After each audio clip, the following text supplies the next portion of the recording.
একান্ত মানুষ, আপনাদের আগামী দিনের ভবিষ্যৎ অধ্যাপক জনাব মোহাম্মদ কামাল হোসেন এবং মঞ্চে উপবিষ্ট আছেন বিভিন্ন ইউনিয়নের নেতৃবৃন্দ, সবাইকে জানাই সালাম, আসসালামু আলাইকুম। সকল প্রশংসা মহান রব্বুল আলামিনের জন্য, যিনি আমাদের সৃষ্টি করেছেন। তার উপাসনায় ধ্যানে মগ্ন থাকতে হবে, কারণ কালকে আমাদের দিনে একমাত্র বিচারের মালিক যিনি ছাড়া আমরা কখনো পার হতে পারবো না। সেই রেস ধরে আপনাদের কাছে আমি দুটো কথা বলতে চাই। আমরা প্রতীয়মান এবং লক্ষ্য করছি বাগমারা থানায় 10 থেকে 15 জন এমপি প্রার্থী। আপনারা দেখেছেন বিভিন্ন মিডিয়া, ফেসবুকে। তো প্রার্থী আপনি চাইলেও হতে পারেন, আমি চাইলেও হতে পারি, কিন্তু প্রার্থীর তো একটা ন্যূনতম যোগ্যতা থাকা দরকার। তার ভালো মন্দ, দলের ক্যারিয়ার, এগুলো থাকা দরকার। নিজেকে প্রার্থী দাবি করে আপনাদের কাছে বিভ্রান্ত সৃষ্টি করছে অনেক প্রার্থী আছে। তো আপনাদের মন আছে, মনুষ্যত্ব আছে, বিবেক আছে, সেই মন মনুষ্যত্ব দিয়ে বিচার করবেন যে আসলে এই বাগমারা বড় একটা থানা, 3 লক্ষর উপরে ভোট, এই গণমানুষের নেতৃত্ব দেওয়ার জন্য কি ধরনের মানুষের দরকার আছে, এটা আপনাদেরকে উপলব্ধি করতে হবে, ভাবতে হবে।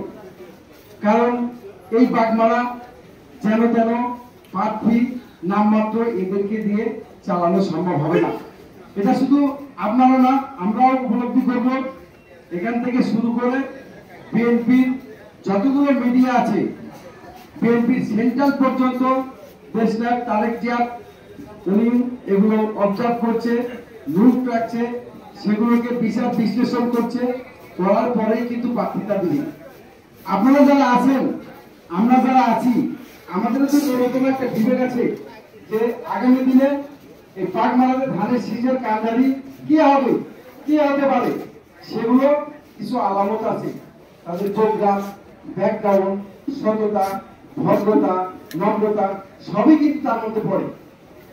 আপনারা জানেন যে দেশনায়ক তারেক জিয়া আগামী দিনের ইলেকশনের জন্য 3টা অপশন দিয়েছেন। 3টা অপশনের মধ্যে কোন কোন নেতা কারা কারা করে, এগুলো বিচার করবেন। বিচার করে আপনাদের গ্রামে, পাড়া, মহল্লায়, চা স্টলে সেভাবে প্রচার করতে হবে। কারণ আগামী দিনের বাগমারা এবং বাংলাদেশ এবারের নির্বাচনে যেন কোনো প্রার্থী 900 প্রার্থী দিয়ে বিএনপিকে ধ্বংস করতে চায় না।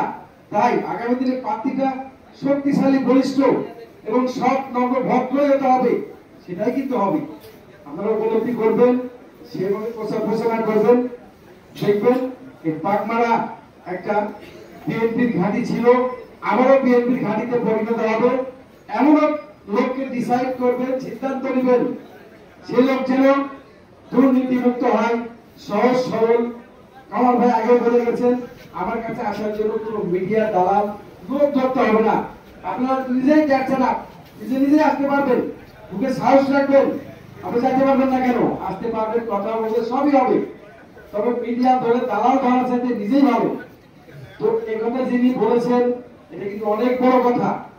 এই বড় কথাকে মার্কিং করে, বড় কথাকে প্রাধান্য দিয়ে আগামী দিনে একসাথে চলার জন্য, এই বাগমারাকে বিএনপির ঘাঁটি করার জন্য আপনারা একাত্মবদ্ধ কাজ করবেন। আমরা এবং আগামী দিনে আপনাদের সাথে থাকবো এবং আছি। আপনাদের যত সমস্যা আছে সেগুলো সমাধান করার জন্য আগামী দিনে এমপি আপনাদের পাশে থাকবে। এই বলে আমি সকলের সুস্বাস্থ্য কামনা করি। সকলে ভালো থাকবেন, সকলে সুস্থ থাকবেন। আগামী